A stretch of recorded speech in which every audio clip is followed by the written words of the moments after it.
What's going on? What's going on, everybody? How we doing? How we doing? Yeah, Labor Day had a little extra free time. I know it's been a little bit since I went live on the channel. Um, I always enjoy doing these types of things with you guys because it gives me a chance to kind of interact with the subscribers beyond just like the comment section of the videos. So I'm gonna wait to get a couple more people in here before we start kind of answering any questions. I see we got 7 or 8 early birds. Appreciate you guys tapping in. Yeah, I'll answer pretty much anything, everything Steelers, NFL draft, college football, whatever. It was a pretty interesting weekend of ball. Seems like the Steelers and 49ers game is going to have nothing short of anything drama wise, man. Like Nick Bosa not practicing, Brock Purdy, he's had some, looks like he's on like a pitch count right now for his elbow that's been repaired. George Kittle, I don't think practiced today either. So that's pretty interesting too. So a lot of that stuff is going to definitely be something to watch for as the week kind of progresses. I don't want to kind of give away like a spoiler alert on Sunday's like prediction or anything like that. But I really think the Steelers are in a really good spot, man. I mean, I think that the Niners team just seems a little dysfunctional the past couple weeks. There's just a lot going on over there. It just seems like this might be the perfect storm. Finally, the Steelers have a home opener. It's crazy. I went to the Steelers home opener in 2014. They played the Browns. That was the game you guys remember where Antonio returned that punt and he kicked the punter in the face. Um, that was like one of the first games me and my wife went to. And it's crazy. This is the first home opener that they've had since then. I don't even know how that works out. I mean, it's just absolutely nuts. My guy Rob Carney checking in, watching Clemson Duke simultaneously. I'm trying to, man. I'm in the process of redoing my basement, so it's close. My basement flooded about 4 months ago. I just been nonstop construction down here. I want to put a TV in this room that I'm in right now, so that I can have some stuff up like while I'm on YouTube. That's the next step, but I got it up on my phone right now. I'm about to watch some Riley Leonard. I know Clemson's got a bunch of interesting prospects as well. I know that cornerback is somebody that people like a good amount. I know Trotter's a guy. You talk about the Clemson linebackers. Him and Barrett, both are guys that I watched a little bit over the summer. Barrett, that's his name, right? Barrett. That dude's insanely athletic. He's an interesting watch for sure. Riley Leonard, man, I think he's QB3. I don't see anybody catching Caleb. I'm not sure that anybody catches May for QB2, but Riley Leonard's he's got some tools, man. He's a good player. I'm not just saying that. I'm more of a Duke basketball fan than Duke football fan, but yeah, it should be a good game. It should be a really good game. Last night's FSU LSU game was a good one too. Adam, you think Bosa will sign and play Sunday? I don't know, man. It's tough. He ain't practiced at all, so it's kind of tough to just come on the field a couple of days before the regular season and expect to kind of play and be full throttle. I mean, if they get something done in the next like 48 hours, I definitely think that he could potentially play, but I think he's got to be on the practice field by like Wednesday, Thursday, right? Or else they'll probably hold him out. That's what I would assume anyway. Listen, man, if Bosa doesn't play, that's a massive advantage for the Steelers. I mean, he completely transforms what they like to do on defense. He's an unbelievable talent. I actually had a YouTube video about a month ago that I recorded and then had some technical issues, but it was about the top 5 edge rushers in the NFL, and Bosa was in the top 5 for me. I don't even think it's close. He's phenomenal. So, yeah, it's definitely. You have any bold predictions or hot take for the season? I am going to again spoil something I was going to potentially write this week for Steelers Now. Yes, I do have one bold prediction. I think Minka Fitzpatrick wins Defensive Player of the Year. I don't know if that's bold or not. I don't know what his odds are to win the award, but I just think with the combination of what the Steelers have up front with the pass rush, all that stuff. I mean, the Steelers are so freaking deep, man. Not just the edge rushers, but you got Cam Hayward, Ogunjobi. I think Benton's going to be a good player. They're just going to be able to throw so many different bodies, so many different skill sets. at teams up front. And I just think it's going to cause chaos for opposing quarterbacks, man. I mean, I expect the Steelers defense, as long as everybody stays healthy, and in particular TJ stays healthy, I think the Steelers will probably have somewhere between like a top 5, top 7 defense. And I think Fitzpatrick, if he gets, I'm gonna go ahead and say Minka gets like 6 picks or something like that, maybe a couple clutch ones, and then maybe take 1 or 2 to the house in prime time or something like that. I don't know if that'll be enough to win it, but that would probably be my bold prediction if I had to give you one. But I've been marinating on that one too. Um, my guy Stanley in here. Appreciate you, man, tapping in with me. Stanley's always a big supporter of the channel. Actually, a lot of these comments that I'm seeing are from people that are regularly commenting on the videos. And I definitely appreciate that, man. Zach, can't believe we're only 6 days away, man. It's felt like forever, dude. I mean, I know I'm very grateful. Like, I'm glad that I started the YouTube channel when I did. I should have started it years ago. Um, but the draft was just such a whirlwind, and then dude, getting through the summer, like trying to grind out content on YouTube. Like, everybody that had done YouTube before had kind of told me, like, man, like that first summer, when you're trying to build up your following and stay consistent, man, it was tough to knock that stuff out. So I'm glad that like football season's here, and there's gonna be no shortage of things for me to like create content on, and I'm really excited about that. So predictions for week 1 against San Fran. Nick, I kind of hit on this a little bit earlier, but I really do like the Steelers' chances. I think it's really going to come down to, I think the offense, regardless, is going to have to put up a decent amount of points. I mean, I don't think the Steelers are going to be able to win this one like 17-13, 21-17, something like that. The Niners just have too many weapons offensively, even without Kittle, man.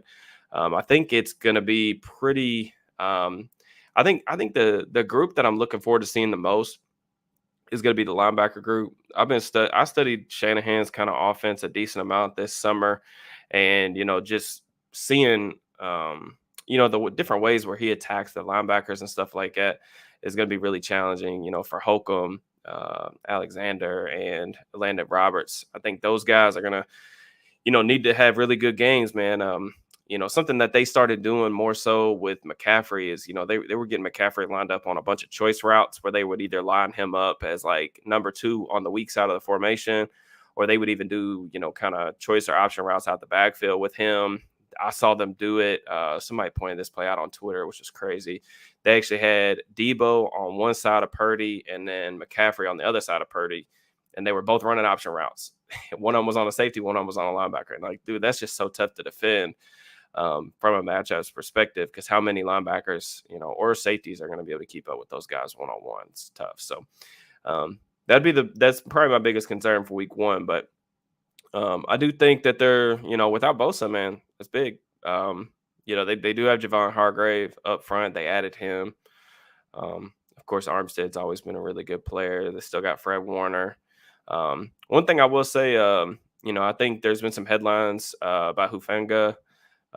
He's cool with Troy or has a relationship with him, and Hufanga's he's a gambler. He's a fun player to watch, but he's a gambler. So it wouldn't surprise me if the Steelers kind of went after him a little bit with either a double move or maybe tried to bait him a little bit for a big play early on. I don't know. That might be a bold prediction, but 5 edge rushers in order. I don't know if I could do them in order, but I think the 5 that I had, mainly because I didn't want Steelers fans yelling at me. But I think the 5 that I had on the video was Bosa, Nick Bosa, TJ Watt, Micah Parsons, Myles Garrett.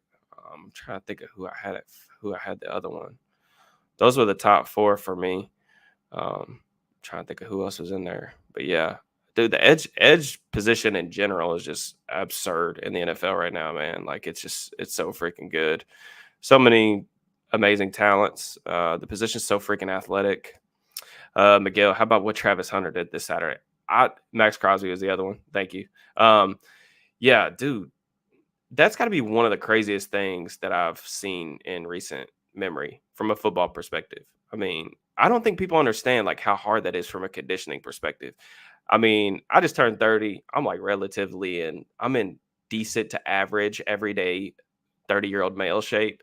I could not imagine going out there and playing 130 snaps in the blazing heat in Texas or wherever. I mean, it just, the fact that he was like legitimately dominant too on both sides of the ball. That interception that he had, taking away that swing route was awesome anticipation.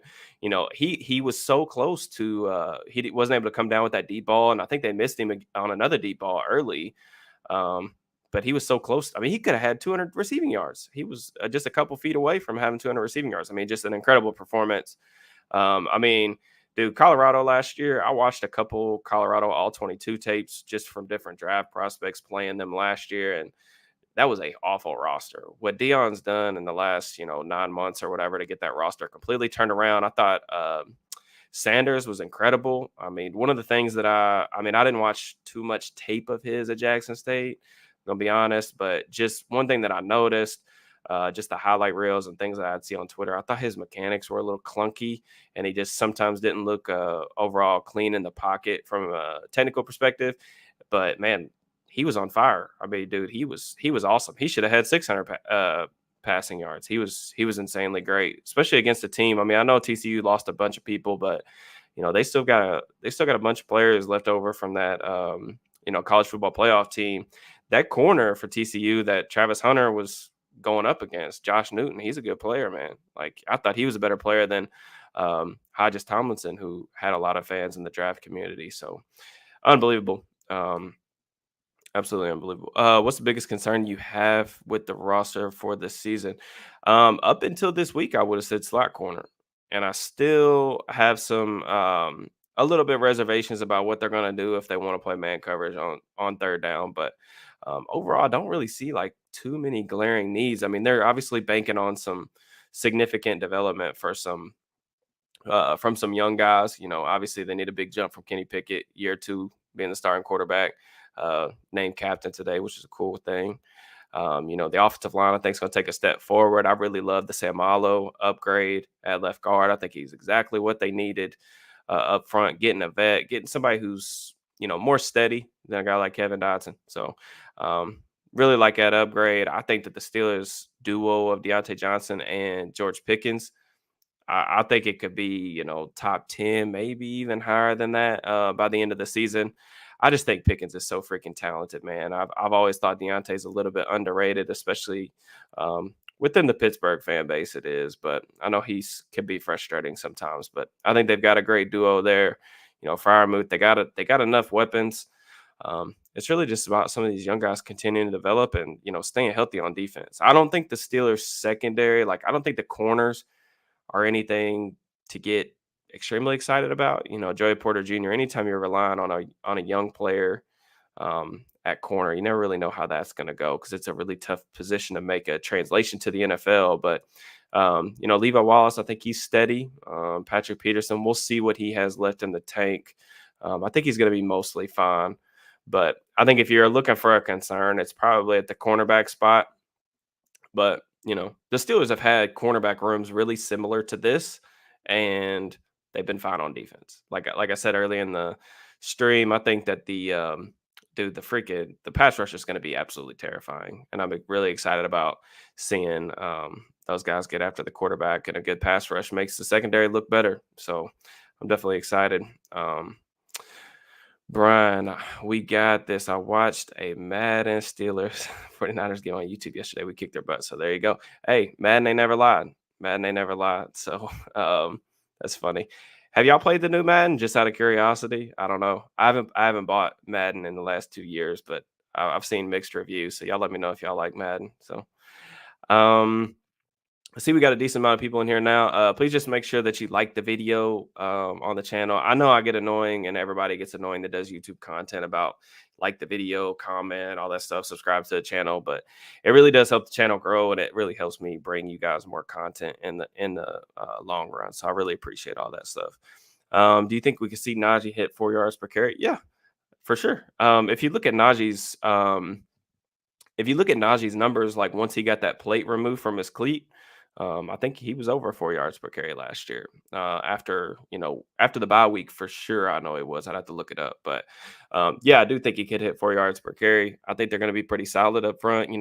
Sam Malo and Daniels, I think they've got a chance to be one of the better guard duos in the AFC, and then I'm hoping to see an even better version of Mason Cole. Mason Cole was dealing with some nagging injuries last season as well. Um, and I think Dan Moore, another young player. I think Chooks probably is what he is. I think we'll see Broderick Jones at some point. But I think the offensive line is going to be solid, and they're going to have a really good 1-2 punch with Najee and Jalen Warren. I know, like the hot take thing to do on social media right now is to do this thing where you kind of pin Najee and Warren up against each other. I cannot think of a storyline that I care about less as it pertains to the Steelers. I don't understand why so many people care about it. But it's just I think it's fine to have two starting caliber backs, and I think that's what the Steelers do have. Now we could all do the revisionist history thing and say, well, should they have taken Najee round one?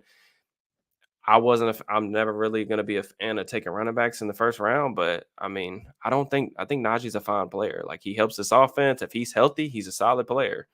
Um, I don't know. It seems like I don't know fan bases in general. I've never really understood like pinning two players up against each other. I don't. It's just not for me. But let's see here. Over under 3.5 total sacks for the Steelers versus the Niners.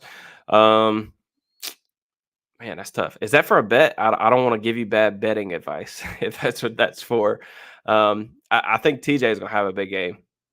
That I don't know. Spoiler alert! If you can find a prop bet for for TJ sacks, I definitely like that. So, um, yeah, I think he could potentially have a good game. I think Cam could potentially have a good game too. Highsmith has a really tough matchup. Trent Williams is probably the most talented overall, best left tackle in the league, I would say. The only concern with Trent, man, is like he sometimes misses a couple games per season. But when Trent's out there, I don't think there's anybody in the NFL that can move with his amount of power and athleticism. So technically refined, he dominates pretty much every matchup that he has. But if Highsmith has a couple pressures against Trent in those one-on-one situations, I would consider that a dub. I think TJ's gonna have a good game. I'm concerned about Pat P. Not gonna lie, I don't know, man. We'll just have to see. I thought the preseason was a little bit of a mixed bag, but I'm willing to give Pat P a little bit of time to get acclimated to the new system and see what he has left physically. The good thing about Pat P is, they're not. I think Joey Porter Jr. is going to play in sub packages, but they've got some options to where they could potentially mask that deficiency if Peterson just is absolutely cooked. Porter Jr. coming off the bench, having the 32nd overall pick as a backup plan isn't the worst thing in the world. But even Desmond King played some outside corner for Houston, even though I said in the video I definitely like him more inside. So my guy said playing currently. Let me know how that is. I'll be interested to see. But great move going to Steelers now. Yeah, man. I know that I kind of disappeared for like a week and a half, 2 weeks on the channel, but I was just trying to get everything squared away with my move, getting used to the new environment over there. So I'm very happy with my decision. I'm glad that so many of you guys have hit me up and saying that, y'all are excited about the content that the team over there is going to produce. Listen, man, Alan and Nick work as hard as anybody that I've ever been around. So I'm extremely excited about just being a small part of the team over there. I really think that we're going to be able to provide, some seriously great coverage for you guys. And I'm really excited about the season and for you guys to see all the stuff that we have planned. There's even going to be some news that's going to drop here in the next day or so about something that I think you guys will like. So I'll put that stuff up on my Twitter handle here in the next 48 hours or so. So y'all be on the lookout for that. How much action do you think King gets in week one game? I think he'll play a decent amount. I think when it's all said and done, man, like King's gonna lead the team in slot snaps. I don't see why it wouldn't be that way. In my opinion, King can do the early down stuff that the Steelers like their nickel guys to do. He plays the run really well. I think they're going to utilize him more as a blitzer, especially as it pertains or as compared to, Houston, which didn't really weaponize that at all. I think they're going to be able to do that. And then I think in, kind of, later down nickel or dime packages, I can't see them playing, Elijah Riley over him. maybe they want to see Chandon Sullivan and see what he looks like in a more man heavy scheme than what he was in Minnesota last year. But to me, I think King should play a good amount. I don't know how I can't speak to how quickly he's going to be able to acclimate himself. He's played for a couple different systems now. I think he's a really smart player, so that helps probably in that transition. But without being at practice, I couldn't tell you who's really running with what right now. Um, why have we seen more highlights from Roberts and Alexander than Holcomb? You think he's your best option for third down? Um, I don't know, man. I thought Holcomb in the first preseason game and a half was struggled a little bit. I thought that he looked like a guy who hadn't played football in a while, which is true because he missed most of last season with that injury.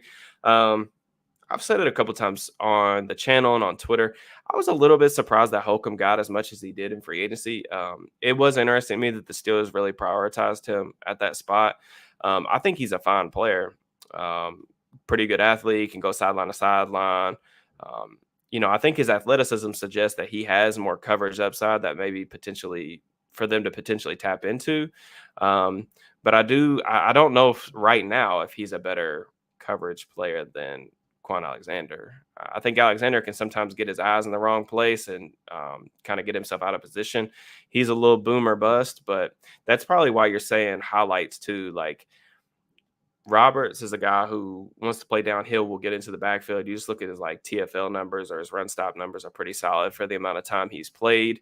And then Quan's always been a guy who like he makes splash plays. Like that's just what he is. He'll make big hits. He's an interesting player for sure. He'll sometimes hurt you too in that regard, but I think he's going to get the first crack at being the 3-down linebacker. But we'll just have to see. What's up, Steelers Network? My guy. Just answer the same question, but yeah, I definitely think he should. That's just my opinion. So if Highsmith gets a sack on Trent, do we build a trophy? Yeah, I mean, absolutely. That would be pretty cool, right? Like, what a way for that kind of after you get paid to kind of prove yourself as all right, the Steelers made the right decision, go out and get a sack against Trent Williams. That would be pretty awesome. So, I got DB. What's up? Appreciate you guys tapping in with me. DB, who is your breakout candidate for the first half of the year? Oh man, I didn't really think about this. Let's see. Define breakout candidate. Like, am I taking the easy way out if I say George Pickens? I feel like that's taking the easy way out, but I think that's probably who I would want for that question. So, yeah, man, Pickens super talented. I just think that's just going to be the obvious answer, but it's the right answer. So, Keanu Benton, yeah, definitely excited about seeing Keanu, man. I think that Keanu is going to get more and more snaps as the year kind of goes along. What's up, my guy KC? Who's going to wear the green dot on defense? That's a good question. I'm not sure who wore it in the preseason. I probably should know that, but I actually don't. I think ideally they would want it to be Holcomb. I mean, like contracts aren't everything, but when you give a guy like at 3 years, even limited guaranteed money, 3-year deal for an inside linebacker, that would suggest that they probably want him to wear the green dot. I think Quan's wore it in the past. I'm sure that Roberts has worn it at some point too, but it's definitely going to be interesting, man. This is something that I brought up, kind of over the course of the offseason, but there's a lot of new faces on defense. You got the inside linebacker room, which is completely revamped. You lose Devin Bush, Miles Jack, Robert Spillane. You bring in Alexander Holcomb and Roberts. So there's a completely new group there. And then you even look at some other spots, the safety position. They brought in Keanu Neal to kind of take Terrell Edmonds' spot. You bring in Patrick Peterson, lose Cam Sutton. You got the 3 slot corners. All 3 of those guys are basically new. Riley played a little bit last year, but very, very limited action. So there's a lot of new faces on defense. The one thing that really concerns me, kind of going back to an earlier question of like what my biggest concern is, at least early, I think one of my bigger concerns is communication on the back end. Just passing off routes, zone coverage, just motion, having guys lost, things like that. That could be potentially something to watch for. Since the Steelers got Minka, was that 2019? I don't have the stats in front of me, but I know they've been extremely, extremely good in terms of preventing explosive plays down the field and just explosive plays in general. So I think, having him as like that kind of uh, queen on the chessboard to kind of take away and, mask others' mistakes is always a good thing. But it does make me worried a little bit with like how many new faces they've got over there on defense that you might see some communication lapses early in the season that could lead to some splash plays. But, hopefully that doesn't happen. But looking forward to watching our Lions dominate the line of scrimmage on both sides of the ball. I mean, they've invested. They've invested, up front and then, also on the offensive line. I think this offensive line is going to be the best that we've probably seen for the Steelers since probably 2018. I really do. I really do believe that. But if Kittle plays, how would the Steelers cover him? Oh, man. That's tough, man. The thing that makes Kittle, and it's an easy thing to say, but the thing that makes Kittle even more dangerous, I feel like, is he's what, the fourth option now on that team. You've got Ayuk, who I think Ayuk is probably one of the most underrated receivers in the league. I think Ayuk's really, really good.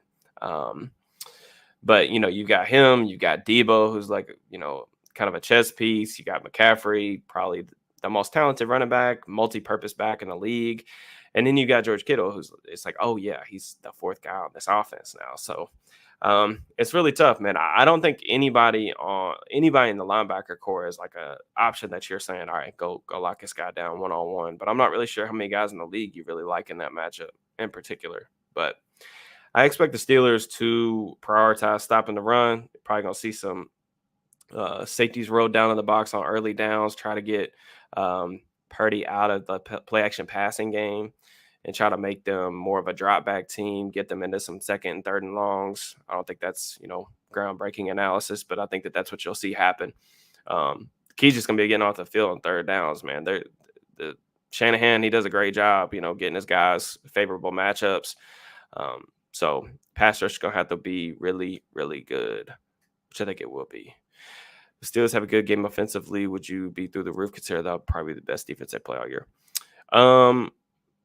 Definitely if Bosa plays. I mean, if the Steelers went out there and put, let's just say like 28, 30 points on the Niners with Bosa, assuming he plays and looks like the Bosa we're used to seeing play.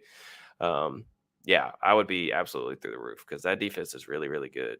And I mentioned the Steelers have some changes on the defensive side of the ball, but Steve Wilks coming over and taking over for DeMeco Ryans, this Niners defense could look a little bit different from a schematic standpoint. I'm not sure if they're going to run as much quarters. I think they might blitz a little bit more, so that's something to keep an eye on. But yeah, that would be huge, man. Like that'd be big. This is a really good test for the Steelers on offense and on defense. I mean, you're coming off an undefeated preseason in which you are, I feel like the hype around the Steelers is really growing right now. That I mentioned earlier on Twitter that the national media love that the Steelers are getting is definitely feels different than anything that we've seen in recent years. Even if Vegas hasn't really shifted their odds, seems like the Steelers are like everybody's like sleeper. So this would be a great test, come out, get a dub at home against a team that was, in the NFC Championship game, might have went to the Super Bowl if they'd actually had a quarterback. Who knows? Maybe they beat Philly. But what's your ideal run pass ratio? I'm more of an aggressive guy, so I'll probably lean more like new school. I like to pass more than run. But I think the big thing that when people talk about like balance, I think the big thing on offense, at least in today's NFL, is just being able to do both. Like I think you need to be able to throw the ball when you need to be able to throw the ball. I think you need to be able to run the ball when you need to be able to run the ball. I mean, I don't necessarily put like a number on it. I think that the ideal number or ratio could change week to week. I mean, it depends on who you're playing. What advantages do you have over the opposing defense that week? That's definitely how I view it anyway. Miles Jack retiring, heck of a career, man. Anytime you make it 2-3 contracts in the league, That's an awesome career. So hopefully he enjoys his retirement. It seemed like when he was talking about before he signed with the Eagles, he was trying to find some other jobs or whatever else. It seemed like he might have been checked out. I know football is just an extremely taxing sport on you, not just physically but mentally. So, uh, awesome, good for him. It's not often you get to retire at 27 or 28 or however old he is. But you think Presley Harvin carries over his success? Man, that I would love to know, right? He looked pretty good, man, in the preseason. I can't complain. I think he punted 5 or 6 times. I think all 5 or 6 of his punts ended in the inside the 20. So you can't ask for much more than that. I mean, Presley's a NFL talented level punter. It's just the maddening inconsistencies are enough to drive you crazy. I just I think that it's really frustrating. He'll have several good punts in a row, and then all of a sudden, there's a 25-yard shank in the third quarter that sets Joe Burrow up at midfield. It's stuff like that that drives you nuts. But I'm definitely hoping that he keeps up the consistency. I'm definitely rooting for him. Are you buying or selling Brock Purdy as a franchise guy? Look, man, I think Kyle Shanahan can make you and me franchise quarterbacks. I really do. Um, I think Purdy's definitely got talent. He's a little bit different than the stereotypical, I guess, Kyle Shanahan quarterback. But he can still do a lot of the same things that he likes having done in the offense. But yeah, definitely franchise guy though. I don't know. Everybody's definition of franchise quarterback is different too. I think Purdy could be a win with type of starter if that's what you're asking. I don't know. I don't know if he's ever going to be the guy that is, an elite quarterback or anything like that. But Shanahan could definitely win with him. I mean, he proved it last year. He can win with pretty much everybody. But I'm actually doing an article that's going to drop tomorrow about kind of showcasing a little bit of um, what makes Purdy a little bit different in terms of his predecessors and some of the ways that I think the Steelers might be able to capitalize on that as well. So I feel sad a little bit. This feels like the end for Cam Hayward after the season. Cam's got 2 years left on his contract. I think he's still playing at a really high level. Really just depends on how much longer he wants to do it, man. 34 years old, still playing like this is a really huge accomplishment. A now 9-time captain of this defense. I really want the Steelers to be able to make a playoff push with Cam, kind of on his way out. I don't know if they can necessarily reach a Super Bowl in the next year or two. I think that's probably extremely optimistic, but it would be awesome to send Cam kind of away on top. But I'm hoping that he can just continue kind of beating Father Time. He looked really good towards the second half of last season. I think they've provided him some really good players along that defensive front to kind of take some of the load off of him too. So it's definitely interesting. 45, 55. I appreciate you, KC. Yeah, hit that like button for me. Like I said, man, all that stuff. I know it's annoying, but it does really help me out. I appreciate it. So lifted ones. I kind of answered this question a little bit early in the stream, so you can kind of go back afterwards and kind of rewind and see that one. But really, it's just the corners, man. In short, I think that the cornerback position is a little shaky. I mean, you guys see what Pat P's got left. I think Levi Wallace is fine generally. He has some athletic limitations, but he's a decent starter. But Joey Porter Jr., he's going to see playing time. And I mentioned this like through draft season a lot, but dude, rookie corners, man, sometimes even like really talented prospects, even if they're put in decent situations, just have a really rough go of it, adjusting to the next level. Porter's preseason there were some flashes. There was also some things I think he's still working on from a technique perspective, but I'm excited about what he could potentially be long term. It's just you're gonna have to be really, really patient, I think, with him, and he's gonna go through some growing pains, and that's perfectly fine. So, did Canada have any influence on Shanahan's offensive approach back in the day? I from all the research and stuff that I've done, just reading up on Shanahan's offense over the past 12 months or whatever. Shout out to Sean Syed. I think I'm saying his name right. Syed Schemes always does a bunch of really good stuff on Twitter about Shanahan and just studying up on his stuff. Shanahan's offense and Canada's offenses, they're very stylistically different. So I don't know that I don't know that I would say there's any there's very much overlap between the two. Yeah, Pickett and Purdy do get compared a lot, obviously, just because they came in the same draft class. It's going to be a good matchup for both those guys to kind of go up against some really good defenses. It'll be a good game for sure. I'm just glad it's at home, man. Like I said, home opener, man. This is what we've been waiting on for so long. I feel like been forever. 3,300 yards, 25 touchdowns, 6 realistic stats for Kenny this season. Uh, yeah, I guess probably. I don't know. I hadn't really thought about this. I was writing something today about, what would a successful season for the Steelers look like this year, and I didn't want to put statistical barriers or I guess landmarks or thresholds on what Kenny necessarily has to do this season for him to have a successful season, just because I think the Steelers, based on everything they've told us in the offseason, has been, they want to be I think, run heavy team. So, I think that that's going to be their identity up front. And I think that could change depending on what his development looks like. If he comes out and just absolutely just guns a blazing and they're throwing the ball all over the yard and everything like that, that could change pretty quickly, right? But I don't think that Kenny needs to necessarily throw for 25 touchdowns in order to have a successful season. I do think that that's an attainable number, that 22-25 number. 6 interceptions. He took pretty good care of the ball, especially as the season wore on. I think he only had like 2 turnover-worthy plays per Pro Football Focus over the last 6-7 games or something like that. So he did a good job, managing the game, not putting it in harm's way. 6 interceptions over a 17-game seasons.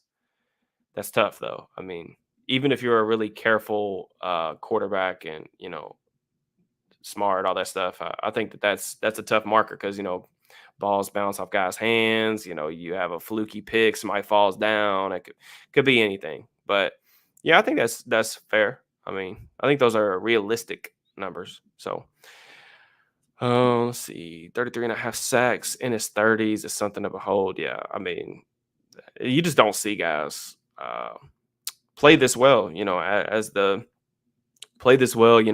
the season kind of progresses, but also like just doing that stuff in his 30s. And like I said, last year in the second half of the season, dude, he was playing like a man possessed. I know the like Watt coming back got a lot of the headlines like, oh, the Steelers defense is great now that he's back. But really, it was Cam was balling out the second half of the season. You can go back and watch that Raiders game in particular, dude. He wrecked that game. If you watch that game, the first half in particular, he almost single-handedly kept him in that game. That's how impactful he was. So, Cam's an awesome dude. I mean, that dude has an established legacy within the Steelers organization. I think the only thing he's missing is a Super Bowl ring.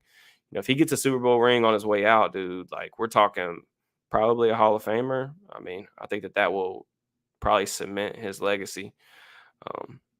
Do you bet on any Steelers games? No. I'm not a really big gambler in general, y'all, to be honest with y'all. I think I've only gambled on sports like a couple of times. I just don't really like doing it. I'm really tight with my money too, so I just don't like losing money, so I'm always scared. I guess what they say, scared money don't make money, right? How many sacks given up by Dan Moore week 1 to bench him for Broderick?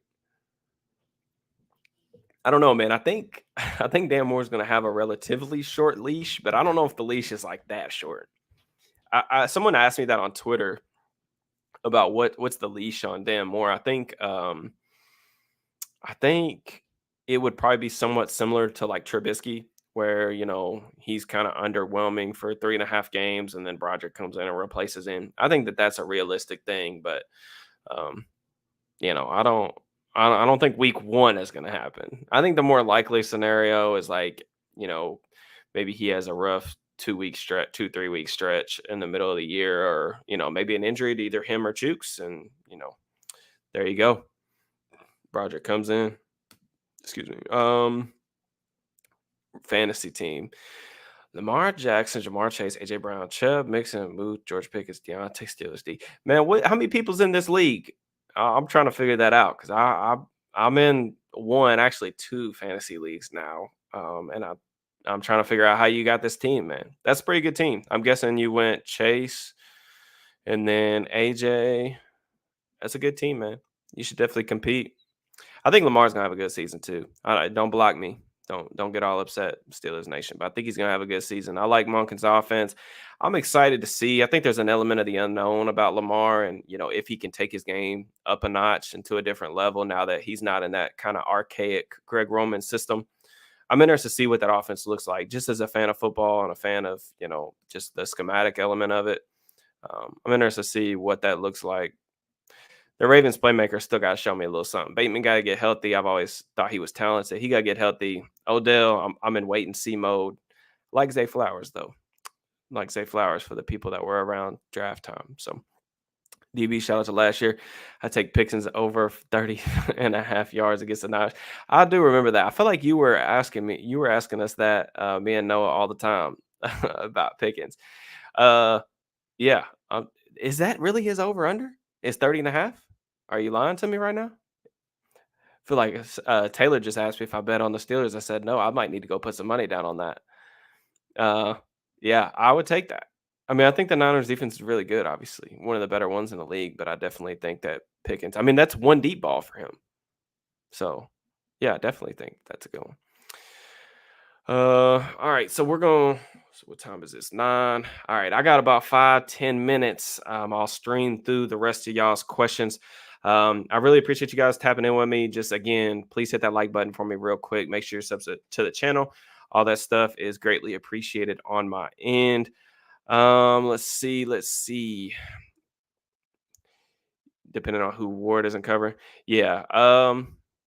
Ward's a nice player too. I actually really like him. But yeah, the Niners actually got some really good contributions from some of their other guys. I know they were really worried about.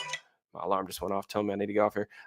They were worried about who was going to step up at corner last year, and I think that's an interesting play. But yeah, I mean, I'll be honest with you, man. Like if teams want to play man coverage, and I don't know how much Wilkes is going to play man. I think you'll see probably a little bit more of it than maybe with Ryan's, a little less quarters, but if it's man to man, like with Johnson or Pickens, I like the Steelers' chances. That's just my opinion. I think the Steelers are going to see more too high this year, that they're going to see more cover two. Because I don't think the Steelers or opposing teams are going to just let the Steelers just throw go balls to Pickens 3-4 times a game. But if they want to take that chance, go ahead. I think pick it, and then we'll make them pay. Any chance this defense returns to the top 3 ranks? I missed 2018 or 2008, 2010 days. Man, me too. I watched the Steelers Ravens 2008 playoff game over the weekend while I was folding laundry. And man, it's just a different brand of football. It was absolutely it was unreal. Fun times. I don't know if this defense is quite that talented. I don't think they have a cornerback like Ike Taylor. As much as I like the pass rush, I'm not sure the linebackers are on the level of Ferrier, Foot, Timmons either. But I think this has a chance, like I said earlier, to be top 5, top 7 defense. So, the team's nothing but Northeast. I can't believe number 2. I don't know if he was saying more as demise. I just think I think people are rightfully excited about Broderick Jones. I'll just continue to say same thing with Porter.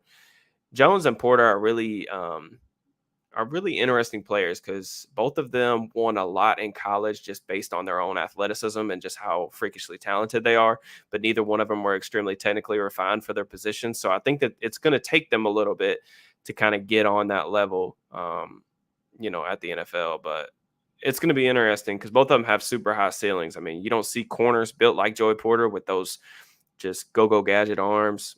He looks like, I think I've called him the Decepticon a couple times. He kind of looks like a transformer out there.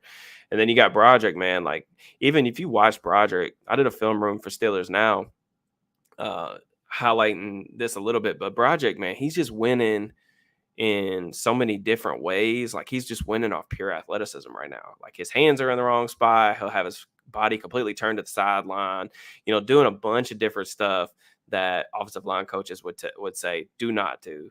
But he does it, and he still was winning a good amount of reps. And it's good because as an offensive tackle, things are not going to go by plan, 100% of the time, right? You have to have that functional athleticism, that recovery ability to, get yourself back in place. And Broderick has that. He just got to get more refined with his hands, man. I think he will with time. It's tough though, because like he needs reps. He didn't play a ton at Georgia. He's only played like 18, 19 games. So he needs reps, but you can't really throw him out there right now because he's really not ready. And like you don't want to get Kenny hurt.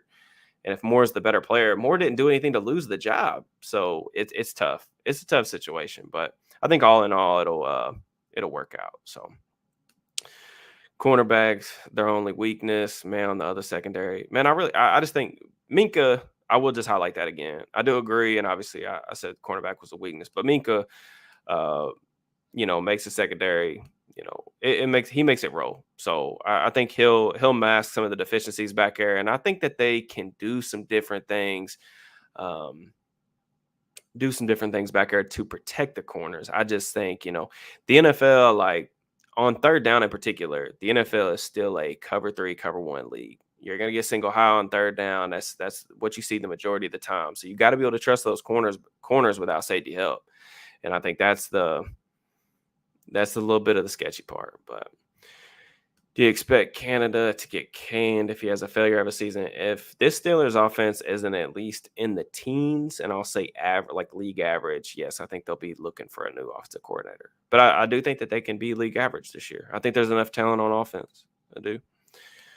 It moved to 37.5. Yeah, man. I was about to say 30, you better smash that. I'd still probably take 37.5. I don't know.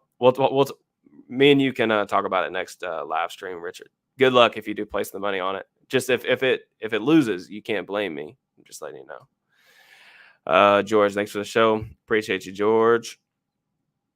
Patience will be key. Absolutely, man. Like just with young guys in general. I always talk about this with draft prospects. For you guys that have followed me for a while, y'all know like how closely I pay attention to the draft and how invested I am with that. But it makes me so angry when it comes draft season and everybody, all these fans of teams, they get really excited about these guys that have this limitless potential and, this guy could potentially be a top 5, top 10 player at this position.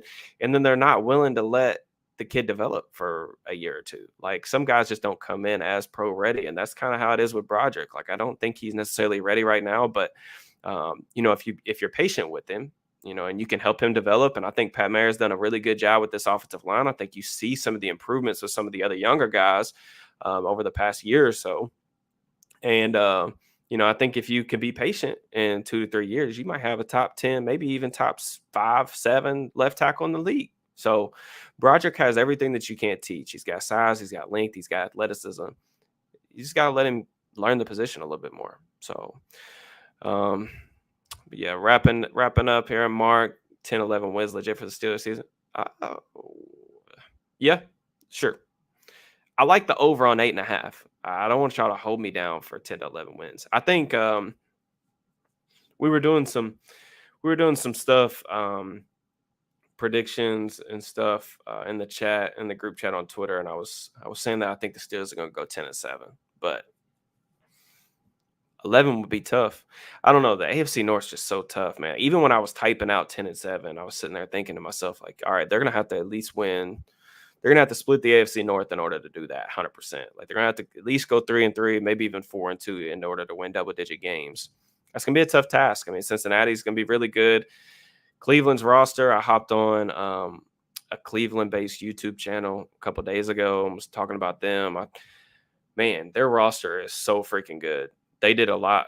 Cleveland could not stop the run last year, and they made a bunch of investments. They went out and got Dalvin Tomlinson, Darius Smith. I think the Jim Schwartz hire is going to be really good for everybody involved, in particular Myles Garrett. They've got him more help up front, so they're going to be really good, like really talented across the board. It just depends on can Deshaun reclaim that magic that he had in Houston? I don't know the answer to that. It's going to be tough. I think anytime when you miss that much football, it's always tough to come back. He looked really rusty and quite frankly, really bad last year. I'm not rooting for him to do well, but we'll have to just see how it plays out. And even Baltimore, like I said, Baltimore, who knows if they're going to stay healthy for once. Lamar, when he's in there, they win, 70% of the games. So, you know, it's going to be a tough division. Dylan Cook making the 53. How about crazy story, right? Like one of the more enjoyable underdog stories in recent Steelers preseason memory. Really, really happy with him. I thought Cook played extremely well, man. I also think this too about the Steelers offensive line. This group, even after losing Kevin Dotson, which I think the trade that they made, getting that real value out of Dotson and Kendrick Green, don't know how in the world they somehow got a draft pick for Kendrick Green, but I still think this offensive line is relatively deep. Like I think they got a first round pick off the bench. They got Dylan Cook, who played fairly well. I think Nate Herbig's a pretty solid player to have as your first interior offensive lineman off the bench. I think this offensive line, can withstand injuries. Listen, they're not going to be nearly as lucky with injuries this year as they were last year. They're not going to be able to just go and start the same 5 starters. That just doesn't happen in the NFL. They got really lucky last year. So, but I think they can withstand an injury. Do you know anything about Tariq Carpenter? No, very little. I was trying to start doing a little bit of work on the practice squad guys. I really wanted to look at some Anthony Brown tape. I know he's coming off that injury. He's a guy that I've been familiar with. Of course, he's been with the Cowboys forever, played a lot of games, but it's kind of interesting. They've made some interesting decisions on the practice squad. I think Brown's a interesting ad for me because I think he could potentially be like James Pierre or Patrick Peterson insurance. Because, like I said, he's played a lot of football. I don't know where he is health-wise. I'm assuming he passed a physical if he's on the practice squad. I know he had that injury last year, but trusting Tomlin to bring the rookies along. Yeah, I mean, Tomlin's going to do what he does, man. He's going to keep this team competitive. That's what he does. All right, last couple questions. Is Travis Hunter the kind of player that teams tank for in 2025? Man, that's tough, but I wanted to pose this question to you guys earlier when we were talking about Travis Hunter. Where would you guys play Travis Hunter? Just based on the little bit that y'all seen, would y'all play him at receiver or would y'all play him at corner? I'd play him at corner if it was me. I think he's a good receiver, but I think he could be really special at the cornerback position. I think that just some of the instincts that I was seeing and just the overall athleticism and physical profile, I'd play him at corner. But yeah, I'm very curious on if Colorado is actually going to let him do this kind of playing both sides thing the entire year. Because, there's no way they're going to be able to do that, right? Like, he can't play 130, 150 snaps every game. It doesn't care. I don't care how good. I mean, the kid's obviously an incredible athlete. He's in excellent physical condition. I was amazed by just how well he played with that amount of snaps. I really cannot remember ever seeing something like that. I'm sure somebody did. But to play every snap is just absurd. I'd play him at corner, though. I always think it's difficult. I'll tell people like buddies or people that I work with and stuff about their kids playing football. They'll ask me like, what should I have him play, this and that. I give people the same advice. If you're going to have your kid play football, and I got a son on the way, I don't know if he'll want to play football or not, but if you're going to have your kid play football, teach him how to backpedal, because there ain't very many, there is a lot more positions out there for cornerbacks than there is receivers. There's more receivers right now than there are corners, and that's just how it is. Everybody wants to touch the football, but if you can literally teach your kid how to backpedal, how to use his feet, there's money to be made. So I'd play him I see some of y'all saying he's a better receiver right now. He might be. I don't know. I think it's definitely something I'm going to be paying attention to. It's interesting. Colorado went from the worst roster or whatever in the NCAA to all of a sudden being like must-watch TV. But I guess that's what happens, man. Yeah, I give credit to Deion for that. So, all right, man. I think I'm out of here. I got stuff to do. I got to get to work. So I appreciate you guys tapping in with me. Again, appreciate the support on the channel. I know I posted this in the community page, but the Darnell Washington video ended up shattering the channel record. I think it's over like 55,000 views now. The previous high, I think, was 32,000 for the Corey Trice NFL draft video. So I'm overwhelmed with gratitude for that. The Kenny Pickett video, the Desmond King video, both of those did really well. I'm really I'm gonna try to keep bringing y'all a ton of content, man, as much as I can. Obviously, please make sure that you're following not just my work, but the incredible team over there at SteelersNow.com. I really think that what we've got over there is really special, and I think that that you guys will really enjoy what we're gonna do this season. So please make sure that you pay attention to that as well. Again, subscribe to the channel. Please make sure that you like the video on the way out. That would really be awesome, and I'd appreciate that. And I will see you guys next time. Hopefully, we'll have at least one more video, maybe two videos before the Niners game on Sunday. And then I will keep you guys posted if I'm going to go live like before or after the game. I'm still planning on doing that. It's just a little bit tricky because I've got other obligations as well. So I appreciate you guys. Please make sure to like the video on the way out, and I will holler at y'all next time. Y'all have a good Labor Day